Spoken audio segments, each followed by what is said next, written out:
चाणक्य नीति के 10वें अध्याय में आचार्य ने विद्या रूपी धन को सब धनों से श्रेष्ठ माना है। उनका कहना है कि जिस मनुष्य के पास विद्या रूपी धन नहीं, वह सब कुछ होते हुए भी हीन है। पहले सोचें फिर करें। चाणक्य ऐसा करने की सलाह देते हैं। करने के बाद सोचने का तो कोई अर्थ ही नहीं है। चाणक्य कहते हैं कि यदि कोई विद्यार्थी विद्या सीखने की इच्छा रखता है तो उसे सुख और आराम को त्याग देना चाहिए, क्योंकि सुख चाहने वाले को विद्या प्राप्त नहीं हो सकती और जो विद्या प्राप्त करना चाहता है उसे सुख नहीं मिल सकता। आचार्य का ऐसा मानना है कि विद्या प्राप्ति के समय विद्यार्थी को सुख सुविधाओं की आशा नहीं करनी चाहिए, क्योंकि कठोर तप से ही विद्या प्राप्त हो सकती है। लालची व्यक्ति उसे अपना शत्रु मानता है जो उससे किसी चीज को लेने की इच्छा रखता है। मूर्खों का शत्रु उन्हें सदुपदेश देने वाला व्यक्ति होता है। व्यभिचारिणी स्त्रियों का शत्रु उनका पति और चोरों का शत्रु है चंद्रमा।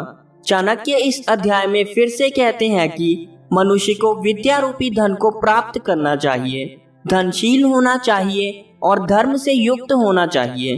परंतु जिस मनुष्य में ऐसी कोई बात नहीं, वह पृथ्वी पर पशु के समान है और भारूप है। व्यक्ति को अपनी भीतरी योग्यता का ज्ञान होना चाहिए। जिसमें भीतरी योग्यता नहीं और जो बुद्धिहीन है, वेद आदि शास्त्रों से भी उसका कल्याण नहीं हो सकता। चाणक्य कहते हैं कि दुष्ट व्यक्ति सदा दुष्ट ही रहता है, वह अपना स्वभाव कभी नहीं छोड़ता। और चाणक्य कहते हैं कि अपने बंधु बांधवों रिश्तेदारों में मनुष्य को निर्धन होकर अपना जीवन नहीं बिताना चाहिए। उसे चाहिए कि वह अपनी निर्धनता दूर करने का प्रयत्न करे। चाणक्य ने इस संसार के रंग ढंग का वर्णन करते हुए कहा है कि जिस प्रकार सायंकाल के समय अनेक पक्षी एक वृक्ष पर आकर बसेरा लेते हैं और प्रातःकाल अपनी दिशाओं में उड़ जाते हैं, उसी प्रकार बंधु बांधव भी मनुष्य को संयोग से ही मिलते हैं। इसलिए उनके बिछड़ने का मनुष्य को शोक नहीं करना चाहिए। यह तो प्रकृति का नियम है।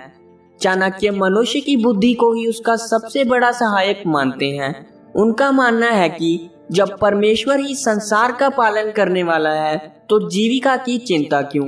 दोस्तों, ये था चाणक्य नीति का 10वां अध्याय। चाणक्य नीति के बाकी की अध्यायों को जानने के लिए YouTube पर हमारे चैनल को करें सब्सक्राइब। मिलते हैं अगले अध्याय के साथ बहुत जल्द।